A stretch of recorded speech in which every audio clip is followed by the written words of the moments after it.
When we look at TruAge, there's essentially there's three components of most importance here. And the first one of those is really our chronological age versus our biological age. And when we look at chronological age, really all this is just a measurement of years of life since we've been born.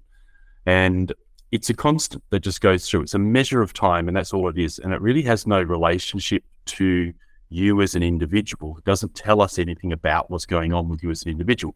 And so it's essentially uncontrollable because we can't control time.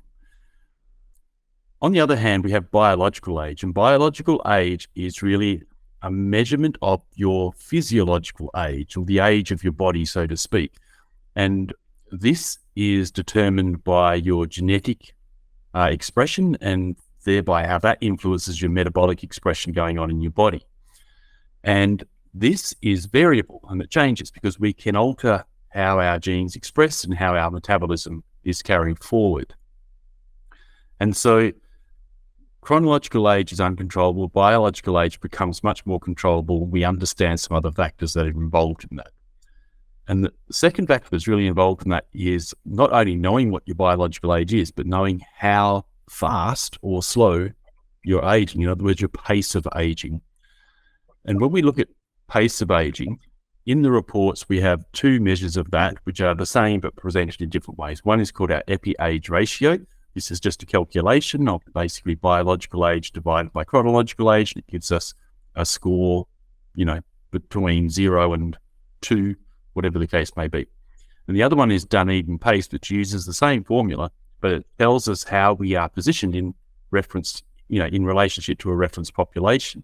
And that helps us because if our biological age is a little bit higher, but we're still sitting at the bottom of the range for the reference population, we're doing okay. We can make it better, but we're still doing pretty good. And so this is known as the pace of aging. In other words, how fast is our body aging physiologically? We're doing our 1-for-1. Effectively, we are pacing at the same pace. We're aging at the same pace as our chronological age year by year we're going through. If we're aging a bit faster and our ratio is above 1, that means that time is passing as a constant, but our biological age is increasing. And the opposite is also true. If we're aging less than 1, then basically time is passing, but our biological age is not progressing as fast. Therefore, we're aging younger, so to speak, from a physiological perspective. And the exciting thing about understanding the pace of aging actually is that we have control over this.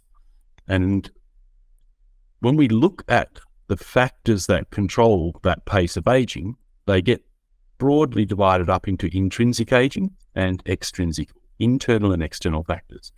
The internal factors are our genetics. That's the genetic inheritance, the genes that we get from our parents, and our predispositions. And this is why we think it's important to check the genetic profile as well as the true age, because the genetic profile tells us more about that genetic inheritance and what the potential predispositions are for good things and for things that we need to be aware of and protect ourselves from.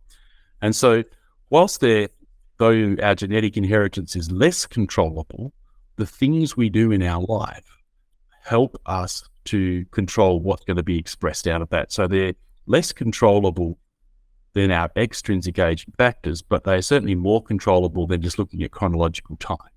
The extrinsic stuff is the epigenetic factors. And this is where it gets really exciting, because this is the stuff we now have control of, because the epigenetics is our environment, our lifestyle, our diet, and all the things that we start to do in our lives that influences how our genes are expressed. And we have control of that. And that's really where optimization starts, is by taking control of those things and building them out, starting with the basics and adding on to whatever you want to do to help to improve that genetic expression. It's much more controllable, much more empowered in that space. And so we look at things like diet and lifestyle, our environment, our overall health. We start to focus in on strategies that can improve that. And as we improve those things, pace of aging slows down. Chronological aging continues as always, but the pace of our aging slows down.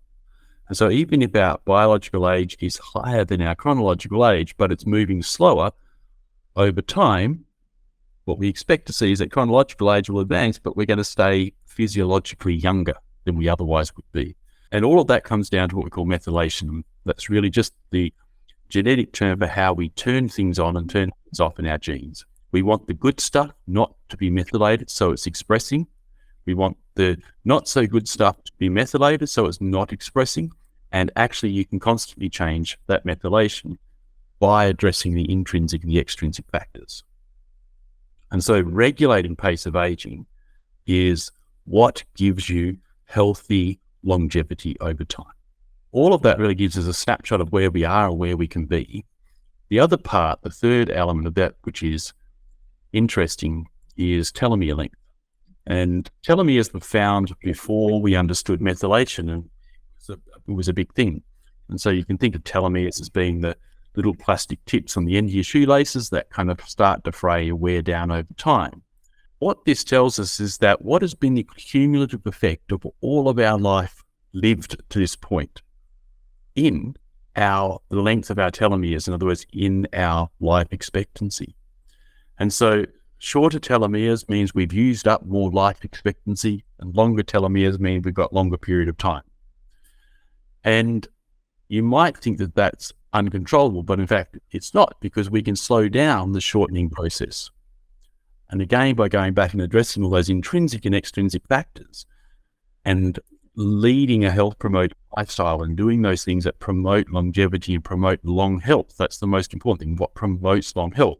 We improve physiological aging. We slow down telomere shortening. And therefore, if we're slowing down telomere shortening, we are adding healthy years.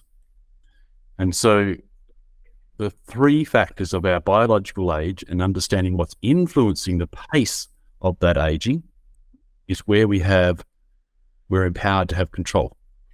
And then we can look at that over where are we at over our entire lifespan, and therefore what are these strategies that I'm going to do here now going to affect that in order to give me the best opportunity for living longer and living healthier.